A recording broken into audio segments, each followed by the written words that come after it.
കോഴിക്കോടും Mahe saint Teresa ബസിലിക്കയിലും Wayanad ചുരത്തിലുമായി കുരിശിന്റെ വഴി പ്രദക്ഷിണം നടന്നു. ദൈവത്തിന്റെ സ്നേഹത്തെക്കുറിച്ചുള്ള സന്ദേശമാണ് ദുഃഖവെള്ളി എന്ന് കോഴിക്കോട് രൂപതാ ബിഷപ്പ് ഡോക്ടർ വർഗീസ് ചക്കാലക്കൽ പറഞ്ഞു.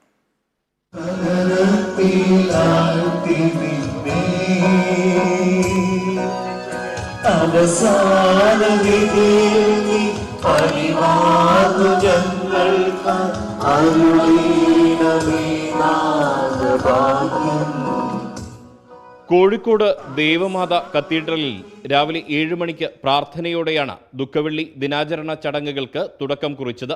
തുടർന്ന് കുരിശിന്റെ വഴി പ്രയാണവും നടന്നു. നഗരം ചുറ്റിയുള്ള പ്രയാണത്തിൽ നൂറുകണക്കിന് വിശ്വാസികളാണ് അണിനിരന്നത്.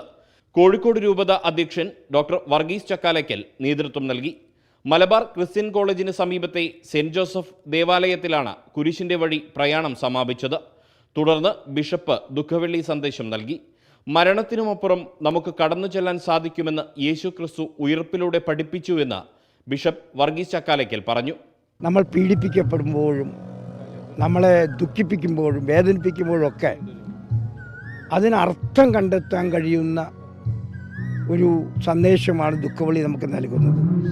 മരണത്തിനും അപ്പുറം കടന്നു ചെല്ലാൻ കഴിയുമെന്ന് യേശു ക്രിസ്തു നമ്മളെ പഠിപ്പിക്കുകയാണ് ഉയർപ്പോടുകൂടി. അപ്പോൾ ഈ സന്ദേശം എന്താണെന്ന് പ്രത്യേകമായിട്ട് ചോദിച്ചു കഴിഞ്ഞിട്ടുണ്ടെങ്കിൽ, ഓരോ മനുഷ്യനും മനുഷ്യരെ സ്നേഹിക്കാൻ പഠിക്കണം. ഓരോ മനുഷ്യനും ബന്ധങ്ങളുടെ കലവറയാകണം.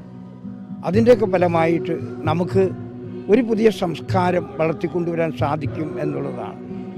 മാഹി സെന്റ് തെരേസ ബസിലിക്കയിൽ നടന്ന കുരിശിന്റെ വഴി പ്രയാണത്തിൽ വൈദികരും ഇടവക സമൂഹവും അണിനിരന്നു. Mahe basilica rector father Vincent Pulickal നേതൃത്വം നൽകി. വയനാട് ചുരത്തിൽ നടന്ന കുരിശിന്റെ വഴി പ്രയാണത്തിന് Gethsemane grotto director father Thomas Thundathil നേതൃത്വം നൽകി.